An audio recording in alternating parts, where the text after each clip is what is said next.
Bien de la dakona Yehowa avec bepan keke haji. La ba ka famia nu Hosanna Hosanna. E jaba mi aka dakona Yehowa no vinye. E ya tai madibo ngalo kunu jino le bepan keke hame. Ba mi dakona Yehowa gbesi agbe. La ba ye mi apa de la. Choma voire ma vome.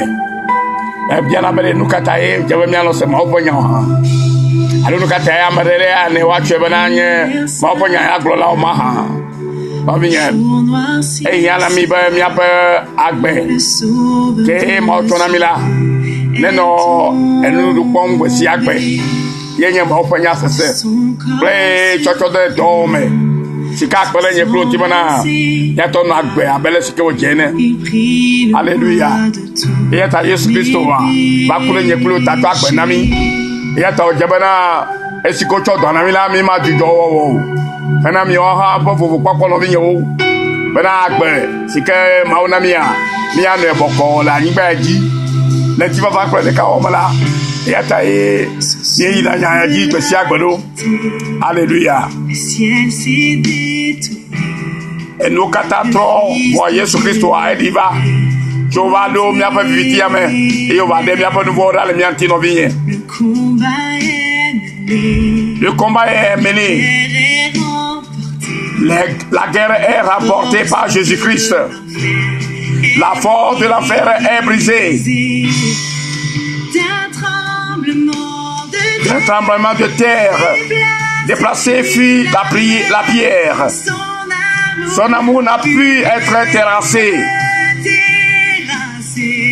Alléluia. Mort, où est ta victoire? Elle n'a plus de pouvoir. La mort n'a plus de pouvoir sur ta vie, ma soeur. Notre roi a triomphé. Jésus a triomphé à jamais. Il est glorifié. C'est pour nous libérer. C'est pour nous donner le salut qu'il a fait cette œuvre magnifique pour nous sauver. Alléluia, à jamais. Il est ressuscité et il vit. Et il vit à jamais. Il est vivant. Alléluia. Et l'agbe non mien. Yesu l'agbe. Bena ya nous babla yesko okwe la. Bena na nye na noeme. Bena Yehowa mauna le bena o. Mesia me le belele di egbe ya. E le kemia o bi akpo belele o. Choma ugbo. Il est dit Gazarea.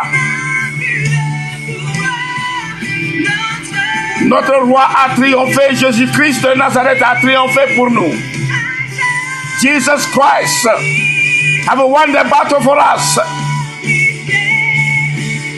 The glory, all the glory belongs to him now. C'est pourquoi moi et toi, nous devons le louer, le célébrer à tout moment.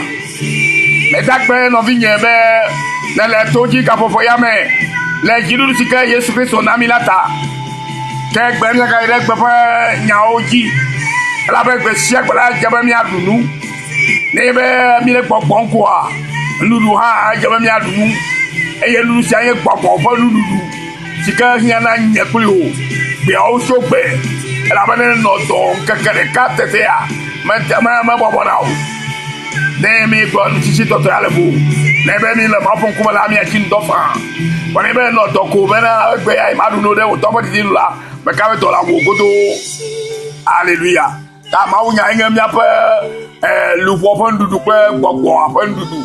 E ye bana gbogbo si kenya gbele mi amala. Wa to ma vole mi ame. E mi to mi avole gota pe ye be kata la kodu. Nous doit la dire alléluia le ma opo to si ko na mi no vinye. Ale be vere na nye klu. Ale be vere là. L'agneau de Dieu a triomphé pour nous. Mon frère, allez-y et nous disons que la novie. Et tu m'as dit, alléluia. Attends, kafu ne yama, besiak be. Et mi an noé pour nous babla la main. Nous babla mon noé vivre. Milo la diga, agbobe alléluia. Kafu ne yo ama ou. Le boto kasi wona, e mi am boto pour mi okata lata. La bana allez-y là, elle nous dit, Adukuji, Elle nous voit Ginao. Elle nous voit Ginami. Elle nous voit plein de pipoter, mais. Madame Yann, elle peut nous blâmer. Alors, madame, Benami, to visiteur de ma mais. Ma vie a dit, ma Benaya. Maou, si quelqu'un fofo là. Si quelqu'un fofo là, elle y a Bename. Elle voit que même Yann ne peut nous blâmer. Alléluia. Yajina, alléluia. Naya Bagbesiagbe. Les balais, si que les gens plus haut. Besiagbe, quelqu'un, quelqu'un. Et je me dis, il y a un balai, si elle n'est pas besoin. Il y a une dynamique, et au point de conclure ma voix. Alléluia, t'as mis de la glorifier, à Kafoui, et à élever son nom plus haut.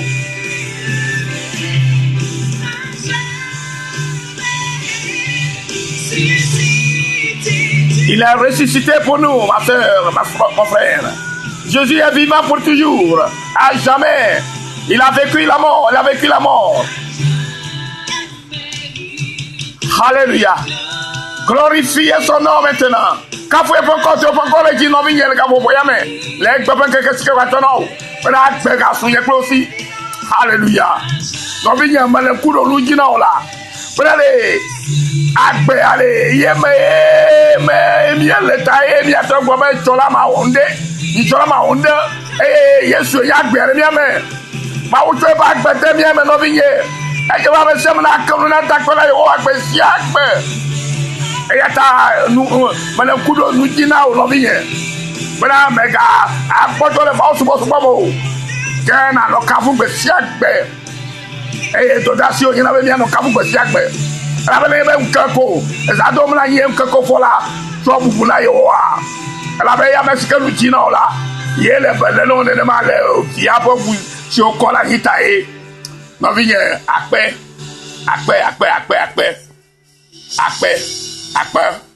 Maou de Ira Ogbehan, elle a Maou et Maou, me tronao. Non, viens, Egbea, Niagaïde, nous sortons vidéo, mais allô, nous commençons cette vidéo, mais. Il y a nous les Ndéa, les Yessoufon comme ya. Et si que Maou faut beaucoup regarder les Niaji. Baba le mia sra ko le gbaba ke kan amea ma di ba mia dogba la le du le gapo yeme la photo yesu bon comme pour kokoto ma mu se katato do ma nyoto amanu vola amata ko la metabli la on a moto si to bon abo ko fo gbagbaja anam de la mu ti fa afia e vi o ga la ku me gapo yeme e yemi futore mi katori ba mia se o gbe to si ke ne cho ana mi gbesi agbara ile ya se o gbe ndia les gbapin que Gahame là-bas où c'est la diamiaji et le mise bola ni quoi ni le coule vous quoi plus beau mais et ya ta mi di ba mi le to yi ga bo mi ga se wo gbe apoto akpe no bala ale nu fogala mi ale nu fona fifia yo mi ale na ko fa to Yesu Kristo bon comme ke amaso to kuna na to no bala wa to se wo nyanya wa ma si o nu nyamalo so la na nu nya bala to se nu comme donc bala et yo les fisia les miens dont on le sait pas gbeme les gbeme keke mais visio mi nyelo la mi atama se o gbe e mi ano onu babla me e nu babla ye ya me e mi atamu na tama lebanami mi hia o belele le mi ape ipe gbogbo me mi hia o belele na me le mi ape agben keke kata me la ba o ya ma no me la o la de kama le mi anwu ya ta foto Yesu ye bia ba na lebanami le husike no kori de mi tatae le do manyo foto ske no wole mi tatae ya ta lebanami lebana oduko na lebana o ameti o na lebana abekoto fu me kata e na defia o mesi o meje o go ha be ye balela nyoto ne wa to tro le ti wa no onu babla ye ya me ne de popo ple agbe popo ple ti va popo pe ya ila ple jijo popo a sika fo e yo katatala na nyokum popo ne no vi o kata ple mi de to le siade to mi a fait to Yesu Christo ji me dakpe e Yesu bon comme amen quand on vient mais to mi agbonde ya le ka pouvoir ple jijo kare ke o nyana nye ple o bana nye to se ma on vie ye to si ma o gbagbe la fe vi yo ye fe do me yo do si o to via Kristo yina nye pe o lata ye ta ma o di banale nya se nu de o gome sika akpere nye pe o ti ale bena ma o fe belele na no mi gbe si agbe ye kata mi yabena no jame yo chi alo ye lu afidela o tanya ka le bene do ku odo akele le gbogbo papaji la oye mi o la le bene mi pe gbogbo mo wa leke o ma wo ile abena mi le gbogbo mo papaji mo ka bi ma o ne le bene mi le gbogbo mo papaji ato doro egota klo kila be siela a chomi a unto ogbo aleke mi a chomi ko na maudo no vie le ka cho do ko na maudo re aye le ma ofo nu babla ma do re e ya me ye ma o le belenon bele e ko menye bela ne ye be e via tenu vima ke Kristo Yesu ni a fa to bole mi a pe de la ke gbo ye ma o to mo lo anu le o yo to ba da yi de nye klo tala ke ma o di be ya le benami blibo e ma e ya ta yo to cho pe vi ke gbo mo lo anu lo la to da yi de nye klo ta to da yi de kika katata bana yawo mi a monsieur a trozi to e no belena mi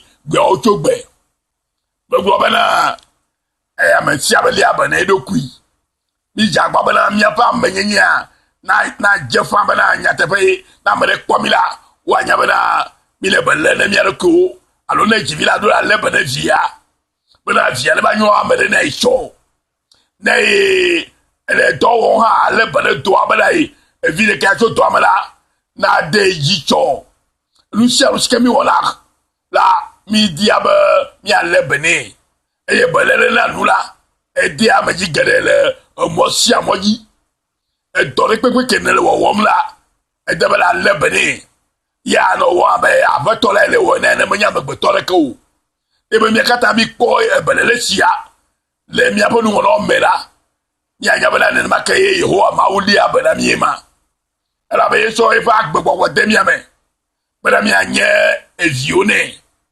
eye skebito se vinela to Kristo Yesu pa toto na mala e tro mi to si eye fa vi ma lo gbo si o yele belena gbe si agbe wo me di be o ha ma o di be na nye be na yele abano kamala malo me dia o me nya ba ma o le belena yo Israel yo ko a o me nya ba ma o le bana yo ke o de o le Egypt ni gbaji ya mo fo belele taye o de o le ha ma mbro eye o klo to gbedata fo le wa to fe Luka to ma do o no gbe aji fo blane son bo e me didi o ato lo duma me ya go ben keke me ne ko lo keke ma tre allo we te ka ko ka ke ko la e blane you know gbe aji le wo fe ma fo nu babla ma no ma ke mo le ma fo nu babla mo ta o ma klo to o mo garo jibana ya fia no ye ona to ma sanu go makaba ne wa tonton le pen babla me aka o mo to we ne ma o ke a mo se de oku wo be do e kala ni gbaji e bi ba bona mela a mo se o to ke kan do mala de ka gbaji la se kala mala mo se o ji le mo ji mo ke a me to alo me ne ko e do e kala be kle enu ya o kle no kle enu ya alors play am faire o ko edo na mi la bible am ya se ko men ma e vo ji viole mo ji ya o to ba edo play o ba bien me di ma o fo belele na mia le bena no mia ji gbe si agbe de ma o fo belele le ji o la e yo am fofo re keke ake hallelujah amesika mo ye wo ye nya siko wo ro ye ji o to ye to edo keme ye ta wo o jibi chochipo e to si Kristo to e ka pele nyaji aba nu ya mi do la jesi nyure bala o jibi cho afiare ye ta gbara pelu jibera e ameke jimi ele abanami bo e jaba mi anye be ye jimi eye wa yo ye pe bele no miaji e ta ne be mi de bible amele gapu ya mala ya le hebri to fa gbale hebri to fa gbale e ta manyi ni le to ku ade ba ide we ade ide we to me kuku ade hebri to fa gbale ta manyi kuku ade we ide we to me ke asola subo si nyo wu san la su esi aba ale si onye nu babla si nyo wu eye o due anyi de ngbododo si o nyo wu la ji la fe avule la ene ela bana de vodata mele nu babla gbanto manwu la anye ne wo medi no fe na evelia o ela bana eka enkumena wo gleba poda Yehowa globena nkeke oli gbona eye mabla nu ye pe Israel fe afe bakle Yuda fe afe la menye de nu si me blakle wo fofo le gbesigbe me le wo fe alonu he kro wo cho Egypt yigba jila nu o ela bana wa wo me no nye nu babla me o ela bana wa wo me no nye nu babla me o eye nye ha ye mele bana wo o Yehowa ye gbloe o mo no ye pe nu babla me o tala ye ha ye mele bana wo hallelujah bikwa ye bi ko ku ade ba ide ku ame aside kema eye mi glemo wa ela bana esia nye enusi me blakle Israel fe afela lenkekesio megbe Yehowa ye gbloe ma cho nyeso ado fe tame eye ma nlo wo de wo ji o fe ji o me eye ma nye mauna wo eye wo ha anye dukonam anye nye duko eye wo dome ame adeke magafia nu holovia kple novia aglobe jesi Yehowa o elabena wo katan wa nyam to fe devio ji va sere chichi oji elabena me vo fe ma nyenye onu eye nye magado nwu o fe nuvo kple o fe vodada o le esime o globe nu ye la ena gbanto do hoho ke nu si do hoho la eye ochi ntola tede gbegblem hallelujah nu si do hoho eye ochi nla echi ntola etede gbegblem yo ama u bla nu ple nu ka isa du kwa le gobe jeme bana ya de la ba ye fa du ko onye gakia Israel fi omo no nu babla mo omo no ma opo nu babla mo eyata e ma wa de blikpa bana ke amesho poto ya bla nu ye klio eye nu ye babla siketo Kristo Yesu dia iyo to babla kle mi amesho nye gbefa Israel fi ogbogbon to o ko wa ko Kristo jise nu babla ye ya le to wole nye kro fa gbo megbe ya e to gbo nu babla ye me nu babla ye me kokofe ple nu no la ga fe dololo wu nu babla hoho me to ta nu babla ye ale mo to si o ma wona mi de e fo hoho ata ala bo hoho ala amomo to no lebe na do ko no ai o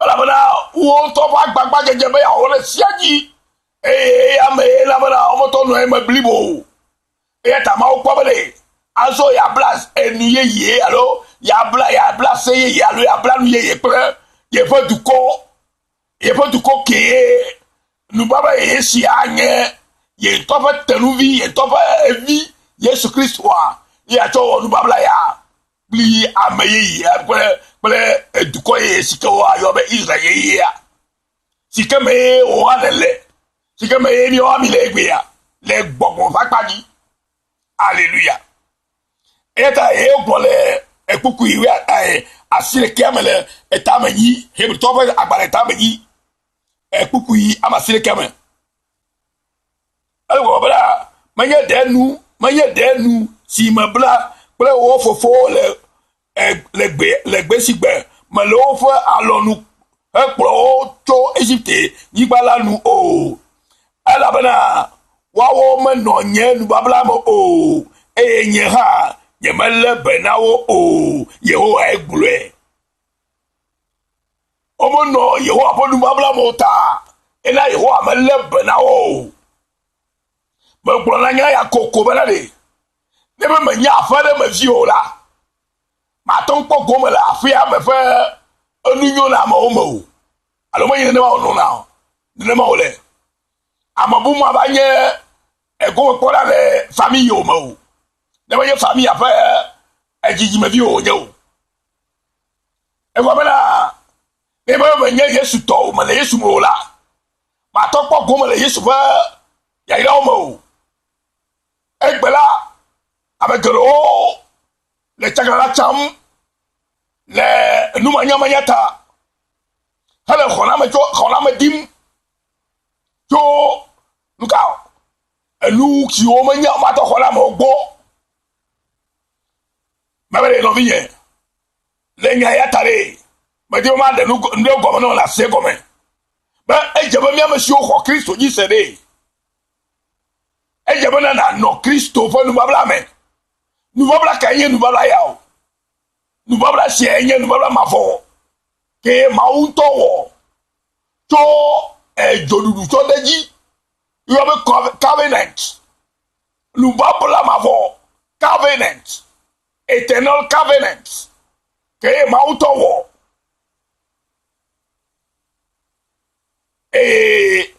ocho evia untonto teluvia to won babla ba jesima nami eyete gbobere le manya lusike blackle baregbe to iza to ye le o fa lo nu pro dogo to Egypte yibajire eye si o pro dogo go wa o mo to no e fe nu babla mo o eyete to won babla ye bubu aso kenye nu babla ma fo ala ba si o moto no nu babla ma ola Yehowa mele bena o eta nu babla no Yehowa fa nu babla la me eye Yehowa ne le bena o enu babla ma no ye na ba belele so amesi eye ama nu babla ye ri kawo nu babla ye ke Yehowa wo kle na mia o egbe ya ye ya foto Yesu Kristo ji hose me ne ano Yesu Kristo me ye hoji sela nukata e paso ya eri e Yesu Kristo fanya si ahune leke mahala paso ya nyabere e Yesu Kristo amono no kwenye de pokoa ye mo kwa belelele ye mo kwa ametakpokole ye mo kwa yayale ye mo kwa ntifafale ye mo kwa jijemele ye mo kwa katutule yo mo pa enka vovole vakporo ye nye agbe akata ye ta paso ya ere eti agbere Yesu mo no anu ye paso ya ti agbere Yesu fa onubabra ya mo no pipa ba ya mako mayemi atono ye Yehowa lebenani hallelujah ayata e wo levevere paso ya ere no petem de Yesu mo no ne novio na novia o kata da monsieur dibo anye mauto a ne watem wa kpogomele ma fa meta kpopo pepe belele na meme hallelujah Bible globale oboto o bona meske metoli abane itoto o voye be ya le bona moboto a obere ne metoli abane won to fu meto o wo to fa fo meto o de le ka to ekplo habli boro no bien ne ya fare motori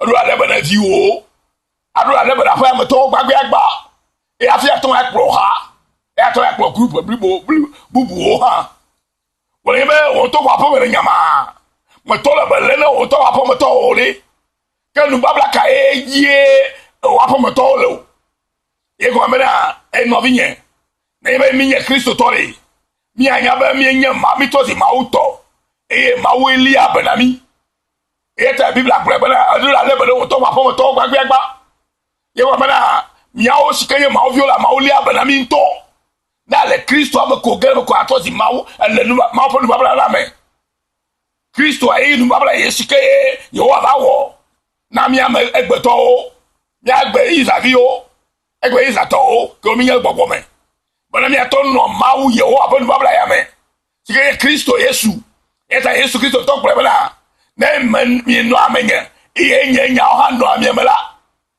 ei kanu sia sike mi bia fofo la wa we na mi hallelujah ye belele anu sia sike mi bia fofo la we na mi le sike mi le Kristo meta ye fo nya hale ni meta le nubabla lo covenant ke ma wo premier ye mi le nubabla covenant ma le mi le nubabla mala nu sia nu sika mi abia patola la wa we na mi maula we na mi maula le banao la fiche africaine le la yigbare ko ke yinele nu sia nu sika be awola ma fo bele la no jinao ma fo bele na mala ye na ba ji jame na me ma fo bele na mala ye na be agbesika e ochono la ajesi asiho kelesi hallelujah voka fina jesi yokata jebara no ma ofo nu babla me e ko ba jesi nu ke ma wo no cho ye to fe tenu bi cho da gide tawo kere nu kaya temu awo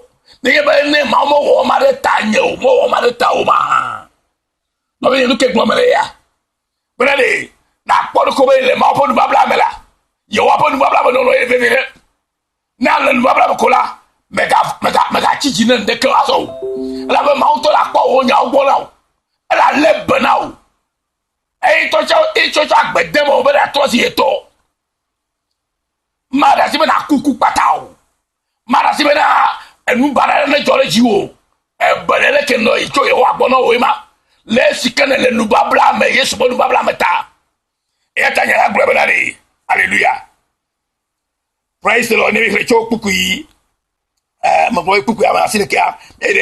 Sileka mo. Manya de nu si mebla. Bla o fofo le. Basi ba mele. Wo fa a lo nu. Ha klo o cho Egypte nyigba. Jila nu o. Ela bana wa wo menno. Nye nu babla mo o. Eye nye ha. Nye mele bena wo o. Yehowa egbule. Pugo ya me wale ebrito ba gbale tamanyime pugo ya me wa ela bana esianye enu si me brakle Israel fe afa la len keke sia o megbe le si o megbe de yo ato bla nu ye klemi hallelujah me si ke brakle Israel le ble ma to mamo le bia fofo si o da le mo o ke bo to bla nu ye klemi ela bana esianye enu si me brakle Israel fe afa la le nkeke siao megbe Yehowa ye gloe ma cho nyeso adawo fe tame anso sike Yehowa bla ese bla enu ye si aklemi de echo yi to fe so dem ya fe tame manyele mi ape godo echo e fe so dem ya fe tame be mi lenye be egbon efolu fola mi kola mi ato mi akpo nyakeo esia le bo ye fe nya le bobo na mi hallelujah echo dem ya pata o me hallelujah eye ma ngro wo de wo fe ji o me ye wa ngro e fe dodo kle fe so mi ape ji me la be mi le fe nu babla meta e hallelujah hallelujah eye hallelujah eye ma anye maunawo gamele ma fa nu babla mala mawu to anye maunawo hallelujah eye wawo na nye duko hallelujah mo po nu babla mo no ina be mi to si mo fo duko mi maunya ma po nubabla no na bana mau jasi bebe ye viominye. Hallelujah. Praise the Lord. Rodome amedeke magafia elu kolo via ple no via aglobe Jesse Yehowa ela bana o kata wa nyam to fe de vio va sere ki sioji. Hallelujah. Neba mi le mau fa be sematon no Yehowa ba nu babla ya me Yehowa ba nu babla ya mala amale kam ga nu fia ga no via bere Jesse ma wa lo nyama wo obe o kata la nya ela ba ofo ma pe sia ple ni ka pe do luo de mi pe ta me pro ni ba jio mo vo ke amerika ba ka ele ba si je ja su mi kata si vo e si ke mi le ma pe enu babla metae ma wa to le benami ela ba mi Jesse nu ke nyo be mi awo me nya me la fia be nya ma wo ela ba o kata la Jesse ye ho e gblo me le kata mi no la Jesse la be ye fo mi le pe nu babla me. Alléluia. Et nous babla hale miame. E ya ta mi do la Jesse lo. E mi anya lu sika nyu be mi awo. E mi nya ke mi anga gbe lo. Ala be mi la gbe no le nu babla me. E nu babla ye pe do do katala. Be o le mi pa ji o me. Ta America ba ka fia no via be no vien. E nya nu, do be nya nu o. Ala be na nu nya la su mi katasi. Ala be ma o me nu nya le. De be no ma po nu babla be kole. On to la vous bible la de. A se nu sia nu gome. Et no glonya se hala abe pepe gbogbo ya de monozika ela be gbogbo keme amesikele nu babla me le mo po nu babla me ye yamala ye me gbogbo ma to lu fo na o ko le fa ko ha me se pepe ma tro. Hallelujah. Abe ye pepe ya ma o po nu na yi. Praise the Lord. Hallelujah. New York bomile ya yo me manya le vieux a cho de vieux jira e no chichi oji me se amala Jesse. Mais quand on vient avec Yamawu, elle a beau la Jesse, ou à Nyamcha, Yehowa Sebo Tebo Yama. Alléluia. Elle a bena, ma vope, majo, yenyenu. Les kawa venez pas, majo, yenyenu. Et si que mes migas, je m'en fous, nous babla, et yamere, et maoula, elle a colca. Ah, nous avons bien majo, yenyu kata, ah, tombé un peu majo, yenyu kata, ah, kemi.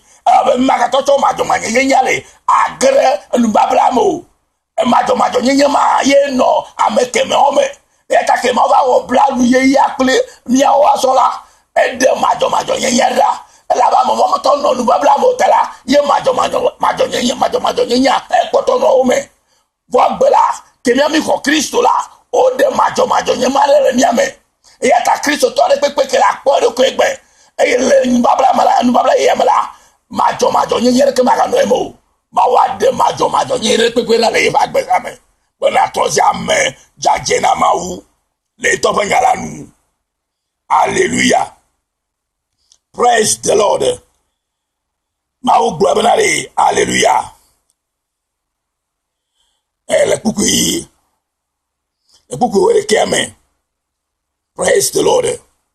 Eye wo do me amesiame America magafia nu holo via pleno via agloba Jesse Yehowa ela bana o kata wa nyamto o pe de vio jiva sere ti sia oji uko va agloba ela bana ma vo fe majo nyenyenu eye nyemaga do o fe nouveau ple o pe jida o pe vodada Yehowa ni yamaglolo benene to no e fe du babla me kore imaka doku o vo dada ko o nouveau la ya to kata ko. Hallelujah.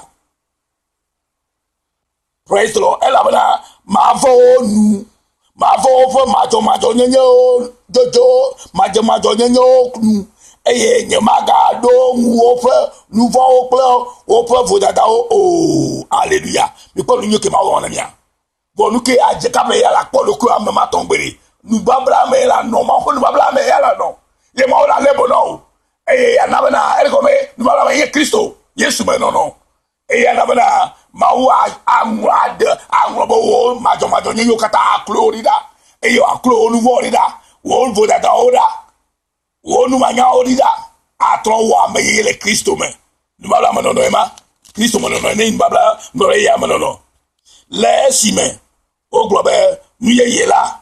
Et n'a bateau d'eau. Et ta globe là, monsieur Cataclysme là. Au troisième amaye yo. Nous va y.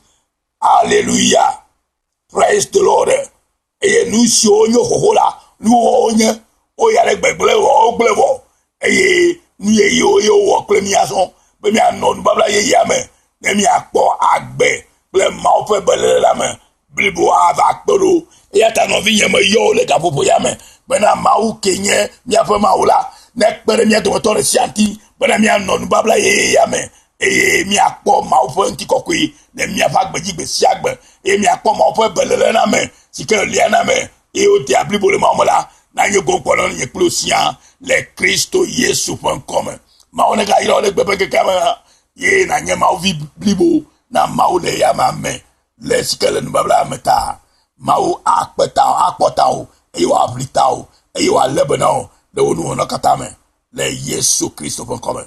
Ma on ilo e izade nya no vi Yesu go o iram e ma o lolo avoyi do la le Yesu ma ye ga cho egbesi odi la mi yo ha mi ase ma bo le pere mi anti ne yenti o ye pe do na va me mi va gbeme ne kata mi akafu Yehowa de pe dogasi wona mi ya ta to via Kristo ji on no plus ke ma be izare ke ma di ma do kunu ya no beri manya beri miawe wona mi ko be mi anye miawo mi ko le awo asa mi ko na mawo ke mawe wona mi yemi ozana mi na edokui na we agbobe le edokui zara mawo amado susa wele mele wombe ma jema onu o da si ma wona wo ya ma we wona me ma wu Yehowa pon babla make man babla iske wo ya le makura yin to la wo amesike dibe na nye nai onyo wo la odoku yo abe ya nya mesike anya na ma we wona me sike yo nyina ne ma wo amesike dibe na nye la o no mi ya avo kenke bakoro avo la gbo me on to la ko a folo do ko me mama dibe na nyema ele be vere nam bena na nye ne nyela o fo na kama ga donc na o la gbo mo nya we ma o do programme da gbanti ala va mo kokoko ala va mo kokoko na kama da fu yo na kama ha mo ne o la ba le mo vo ye ko la va mo no ke mo bien ma o ne yo le Yesu.com le gbo pe kame le consider me ne me na nyona o abesike le Yehowa me ne le nu babla me il a sur le makata on nyenye pluto to jare mavo me avamno abelske wesene le Christo Yesu.com. Amen.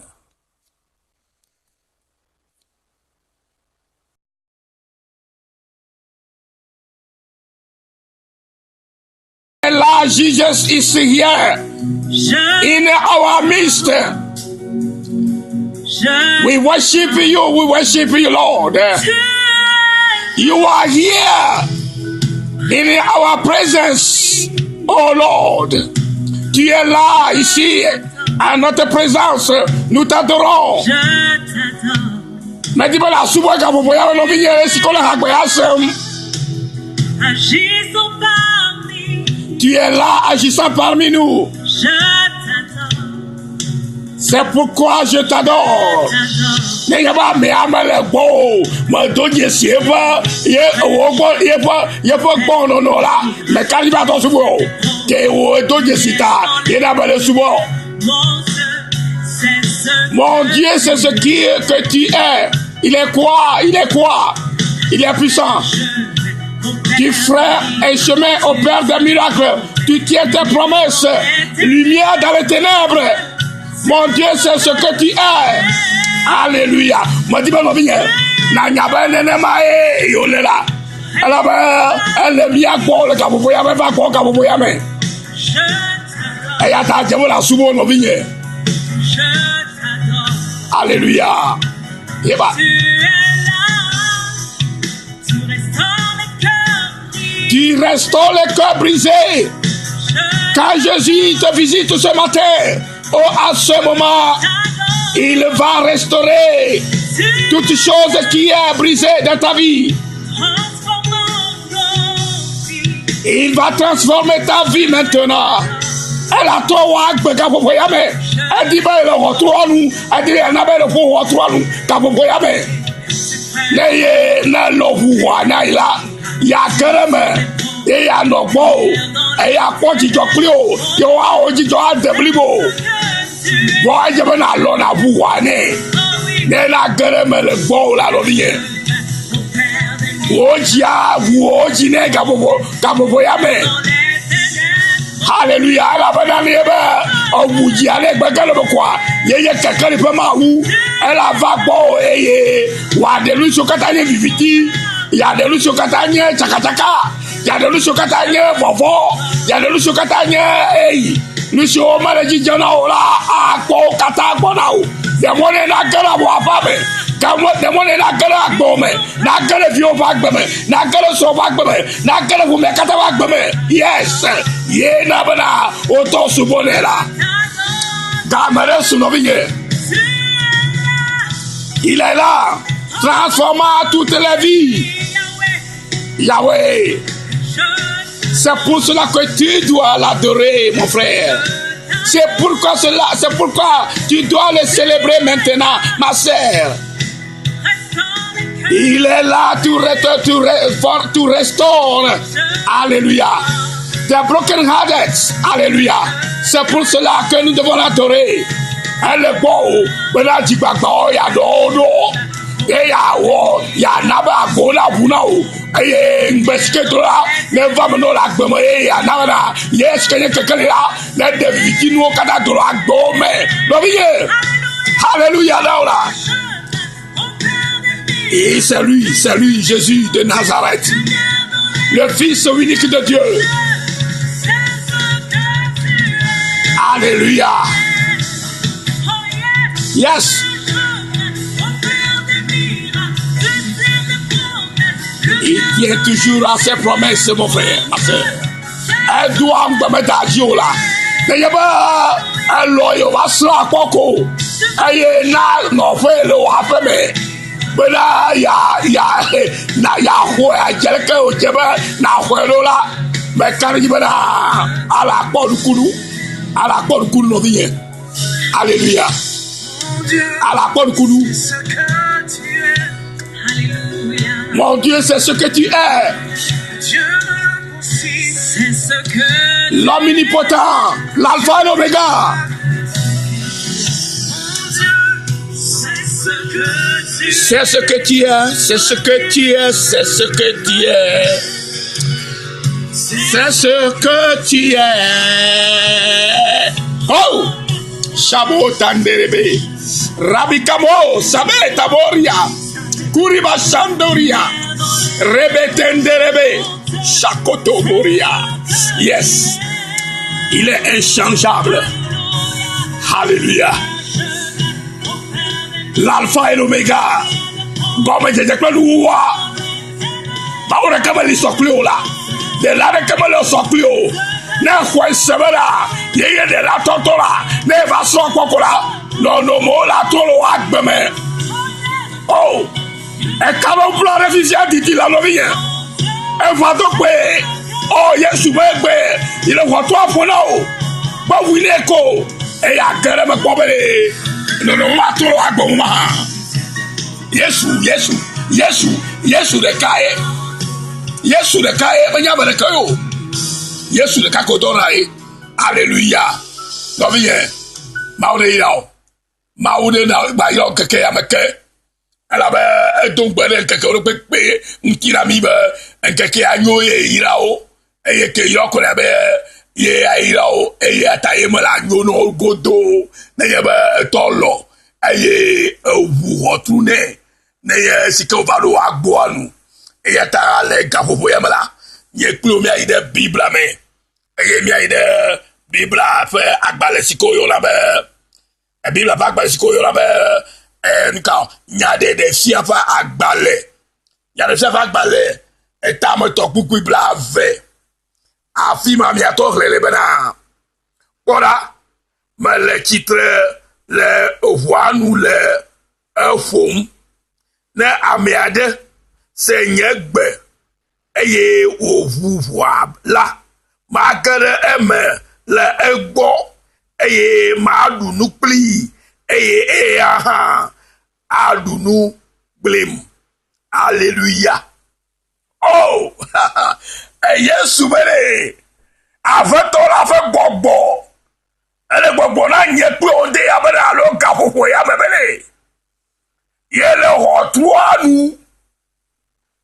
Navio.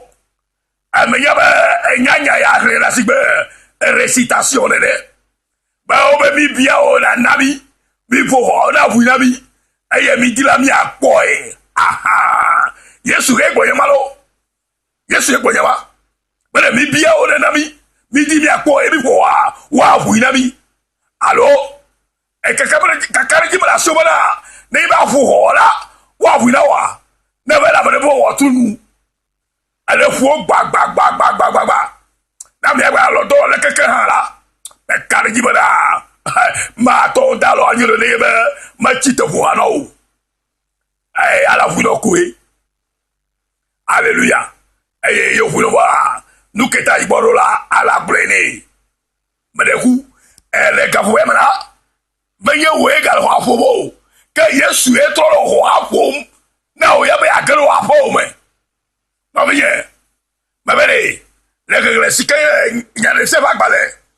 Eta me tɔkpu qui blave yamere mi gre wele pora mal titre le voix nous le fom apoto Yesu le totolo onde abere alo le gafofo yamere ye le titre de o hotunu il le titre o hotunu bere ye le fom now ko bere fo now ala se rotwa ala rotwa po sema se ale bevele e to maga kuno re nya yantio ala bene ye bo lo rotwa folo be si agbe nkeke si nkeke ye mo fuyo re le ko wa te ma garemo afeto Yesu Kristo ye le rotwa fom ye be ba le titre rotwa nu e ba lo afa be ga fo ye me ale wa gbo anu no biye de mo ne be na gara afia me de mo ne be na gara afia me na o ye na gara o kwa me e wo ye na gara o kwa me na no kuli o kwa me de mo ne be na gara o ji me. Alléluia. Yesu Kristo totere o ji anu e totere o ji rotu anu ka ko ye me e be le titre de o ji rotu anu e ye be na ye be se la yes ye fo wa to afofo a si kenya wo ji ya be ya garama la ka ya garama klio ya garama eye ele ya dokulo eye ye klio la wa dunu eye o hakli ama mi adunu le du. Alléluia. Yesu Kristo da duna sivala no bi ye do la se ko le ma be Yesu Kristo le eda nu nyele sika ma du bo gbere la yo da vai ta walo o folo bele ya gere wa peme ya gere wo jime ne ya do kwere wo jime le ne ya do kwa ni o la ko no re ne yo kli o adunu e mi akli ha mi adunu abale sika kekere aglo ene e aglo la mi nyole bele. Alléluia. Ora mal titre la voix nous la fom ne amia de seigneur gbe aha egbe sese o no atoro wo to anu ya mo fo ne na o fo sa samia fe gbe a anu la nya be kojo e va lo to afom ala be ameka lo to afom abe ananie alo ye komiye alo ye Yesu nyoe alo ye oyira me maulolo alo ye avoajidu la ye va lo to afom kwa ye sama fe gbe ayenye ye jesi. Alléluia. E ase Yesu fe gbe a e ya oro ira do bi yo amare o moto si agbe a o se awon to fufu awo a o manya me ketutu ba o afo no e am stranger o taba fo la ho na me karo me kakema di ma don kuro le fi abere e gbe ya le me ya me stranger ke me nya o yo am si ka mo ko le so ko choga ke me ko ji o ye gbe me ye ma fu o ji ne ola egba me ji egba ba lo to anu Bena ye Yesu na se fait gbe. C'est fait gbe là lo ye Yesu Christ ye le roi pour toi nous, le roi pour nous. Na se fait gbe là. Tete nous kaya wo. Na vous autorité à geleme. Ye geleme là. Ya luka. Ma du nous pli. Ya adu nous plim. Alléluia. Amen si que si tole là. Ne seigneur si que bobo là et rave ka bobo ya men. Et to la loation. Ya tam segbia. Alléluia. Et ta maou nya gbre le po ide popo we via me da amen si que to line là. Ne se nous si bobo là. Brona e rame ao. Menya ame si que menya maou Yesu a ho na lo. Ame so cha cha ho boy. Ame so nya ye fe gbe ya boy. E ya takake a galobara. Omo kwa lele o papa ya bo. O ya o nya fe gbe tutu ya. No bi nya fe gbe. Nya be Yesu fe gbe yesia. Gake a leke na tama ho ele o afia be a. Ye gbo mi le la fia. E la be le ye be to ho da afia mala. Adu nucleo. E wa adu nucleo.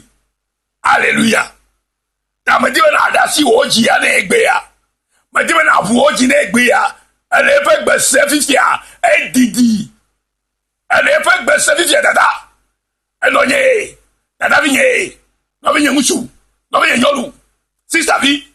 Obro la vi. Mabere ele fe gbe segbere. Me yo gbe yo. Ele se ho. Yakale to tribe wa. Ye ma fu ane o. Wa igba lo kudo nu si ajino egbe ya. Bene ne yebe to fu wa ne gere mere. Ye to ya do ponyo da komono seka. Alléluia. David do gbera ne mabere. Yo ye fe pola. Tete elu akpojo da komene. Ne fe keto fo kume. Na lo Yesu gere agbo me gbela. A do ponyo akomena le o keto fo futo fa kume. Alléluia. Et ya nabo o kulu ayo gbago. Alléluia. Praise the Lord. Eya tabati ba ma don kunu ya jino le gbebe keke me. Bere, Yesu Kristo gbogbo lo bere. Ye lo tre o to lo. Ye ne be se fe gbara. Na wu ne ya geleme. Ne ya no klu ya dunu klu. Eye, o na dunu klu ya ma popo privilege gaela. Privilege o monu popo. Gare ye ke so asio. Alléluia. Eya to le bada na lo na wu ane ka fufu ya me. Ne na geleme. Ne na dunu klu. Yo na dunu klu. Alléluia. Et là, nous des cas qui élevés viennent les siamens. Nous des cas qui élevés viennent les Jésus Christ me visite. Que le honor peut quelqu'un là. Nous des cas qui élevés, nous des cas qui élevés. Alléluia. Et nous des cas qui élevés viennent là haut. Si quand on me le rohogue, le assis au ne y a pas de temps yakola. Que ne y a pas là. Plonge que Jésus dora ou à comme là. Anyo plonge sike America ma hoela si o. Anyo plonge sike ayo gbago e America ma hoela si o. Musele kama le ahoyo la ba e fianto na do para koma no. De yo kenye fiavia pa koma la America ma détourné o. Alléluia. E yata enya ya yiji glole agbale siko yo la ba Luka va gba tamo o. Ye le Luka va gba tamo o me. Luka va gba le tamo wo pour que bla to vo nyi bla ne vo fe amen. Alléluia. Yesu Kristo il a fait mais. Alléluia Seigneur. Yesu Kristo va il a fait mais la fima. Le pour que bla Luka va gba le tamo wo pour que bla to vo nyi le bla ne vo fe amen. Afia mi le bana. Eye o va mais le o pe mo so mais bana. Eye de kopia de mais. Eye nyɔnu aɖe si ŋkɔe nye Maria xɔe ɖe eƒe aƒe me. Aha. Oh. Medike magaleke. Eye wòva ve me be Yesu Kristoa eyi ɖe kɔbe aɖe me. Hey. Eye nyɔnu ɖe si ŋkɔe nye Marta mlekuku Marta la xɔe ɖe eƒe aƒe me. Eyi ɖe du aɖe me, kɔbe ɖe me. Eyi ɖe edu keme ne le. Aide o koba me sikenele. Aide quartier me kenele. Aide ville sikemenele. Aide ko sikemenele. Aide koba kemenele. Aide agbe koba kenele. Yesu, la fille pepe ole. Amesia me sra ko gapo voya me. No bien, eva o tago egbe ya. Eva o tago egbe ya. Le o no fia. Eyo lo gbogbo bele. Eva no wa me. Abesi ko ire Martha fa me ne. Eye ko ira Martha fa bala. Martha vuone be fa to gare me. Eyo gare fa to fa me. Eyo gare Martha fa me. Eye no via halele. E Martha fa no vi nyonu vile la fima. Ko yo be Maria. E cha la fima. Le Martha bo. La be Martha fa no vi onye. Le Martha bo. La vi. Te no ka jo. E yo hle mi hle ya. O bona mi bana. Ke Yesu Kristo be gara fe me. Martha skenya fe aji pola. Ye afe aji pola ye no via nye Maria. La fe bala. O be ke Yesu Kristo be gara fe me kwa. Hey, Martha jo echi jo. To nu wo le enu dam bo afotola fa. Après que mi wona kokone. Ba afotola fa mi agbo. Eyata mi du adanu ne. Ya do pola ko ne. Après ce que to bo ne ho to anu ye fo no ye gele me adu nupe o. E Martha ya bu ibere. Yesu Kristo va adu nupe le ti la me. Oh no vi yo. E Martha ya bu ibere. E Yesu Kristo ke gele fa fa la. Ya da plega lo tore ne. Ya wo salade ne. Ya da bolu parfumé. So de Yesu dadu. Ayo je tukara mala gba me jem. Le nu wo pa. Be ya po apatola gbo kaba. Tete eno via ke nyoro vio ya be Maria re. Eva le Yesu Kristo va fonu. Ayo le nya osem to Yesu Kristo gbo. Enu yo ke Yesu Kristo cho ba fe mala. Hey, Maria, ayabe ye ko evo. Ala ba ko fo wa ese wa fe gbe. Ye nya mesikeva, ye nya ba foto Yesu Kristo e. Ma va ba jadu akple salada le gbo. Ke to nu nyere bubu le ba na e. Ye pe nya. Ye Maria no e pe klo e pa fotenu. E yo le nya la sem le ya hom gbogbo. Gake dada yare ko yo be Martha yare duka wolo elle la fufio top elle la top elle a pavi top e je treme jagba me be ya wo kawaka afotora na dunu o afoto pa dunu e duka e be ye pa dunu ye ya gbo e pa fofo fa nyara ye pa dunu ma e ye teteke le ko be e Maria gba fotole Yesu Kristo agokore ye fa ba gbo o afoto o nu sike no vi yelo o mdala. Oh, porque me la gba me jem kaka ke va fi me la gba me jem kaka ro fia. E no vinya me karate tawe ya koko ya penti e viro ya do lo mteto la. Luka Yesu bone o. Oh, Marita. Oh, sister Martha. O chala gba jem lo. O chala to awo fi. Bo mo nye numa time varo. E no vi o Maria re. E cha ju fia. Hallelujah. E yeta o glo poku blood never fia mere. Alléluia. Et pour que bla le vol lequel Luca pas par le temps ouame. Que apoto la ko eji glo ne bana Martha. Martha. Alléluia. Que apoto la ko eji glo ne bana Martha. Elle agbagba jem eye ne le fudem na dokio le nu gede o unti que nous de kakwe le vevie la elle abena Maria tia nuia gome si oma le hohoge le esi o ale quoi no viens laisser que Martha elle a très pas agba me jemde elle va ti connaître oh ye no vient le afeto la boko le pas font la fima le nya assez kako le afeto tourne bela va confier parce que le Seigneur lui répondit Marthe tu t'inquiètes et tu t'agites pour bien des choses une seule est nécessaire une seule chose est nécessaire Marie a choisi la meilleure part.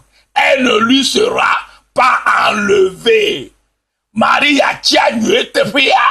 Et yo ma khwele si ako gbere o. Non bien. Ne ma wi yore. Amerika ba to khoya si wo. Wo kape na koya irade.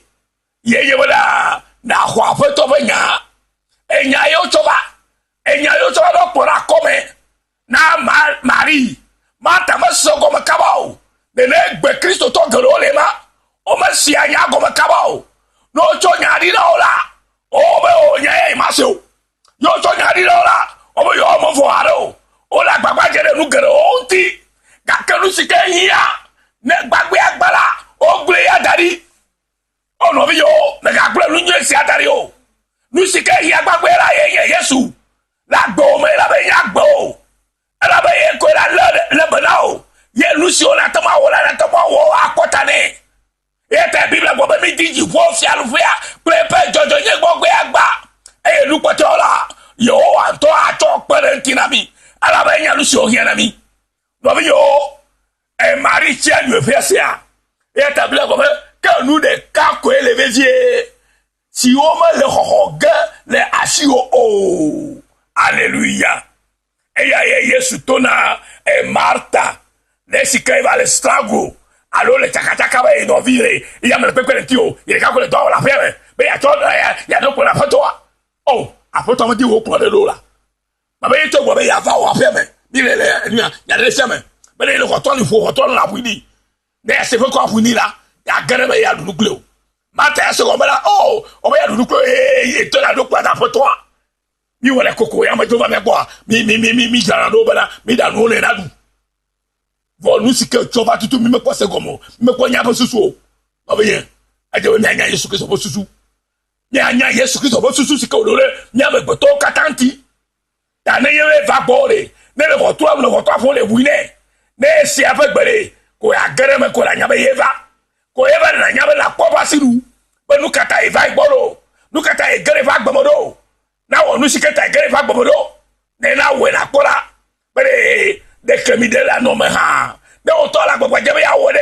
esu te fola me to lo go nu ma Marta wo e Yesu to le oh no vi o kele ye gbole e nya la semore e ya cho ju fe to a ye o la ira ye la ko ya ira ye le ko ko mo nye to a e yo ma ho le si gbere o wona da pe ko sala dala vivi la ko wa du wa nyemi ko o fora fi ba wa nu nyala ma o ponya agbeya ye nyame yo kwa agbe no vie na mo ti na senya e goma egbe a bonare me ka struggle de nu ko ma to de vino untio e gere mi nyame mi akpere mi no ti mi ya wo to chiame ka kere e nu si nya gbagbe agbere ye nye bo to la to si Kristo to agbagbe agba na nya apotola to na apotola na plio na cho nya lo na hoe na lui na no mo na cho mafo ko a dokoto la periti attention moment on yere pour les mêmes après toi on va bon mo yore wo subo le balo ye mata o la fia elle subo do on balo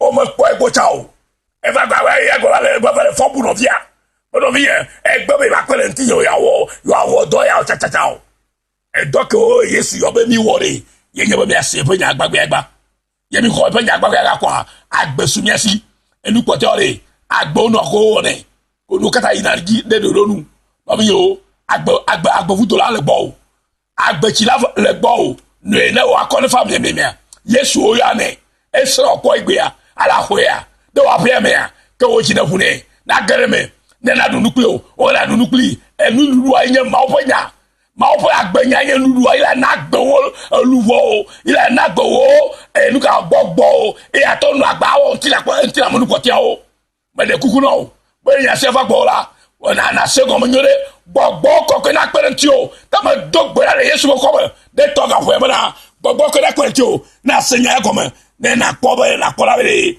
Yeho ma wo nu kunu pe Jesu lo wa gbo mo to gbeji o ma la be me nya be ya church nto me nya be ina church nto ye be wo la so do o ji na ha church wo me o chu ase wo be se me o do agbara se wo le kekere ka me wole be Yesu ava gbo ba ho to no ye mo bu ho to ane o ye elusi kenye penyala mokola e mokatala o la bu woni be ko penyala ye penyama ye musiale il a trop nous seul agbome a transformer nous seul agbome na vovo popo no vi ma on ga ilo gbe ya na ga ilo kente o kataskele e memi je le conseiller ici amen bana keke amana ngono e nous seul skala tasila na no ya ya asiru no volu sike hiane nous sike le bebera o be nous de ka ko le bebera nous de ka ko le devie si o me le hohoge le asi o nous pote wala wa hola si o alléluia na ko ma ho ma o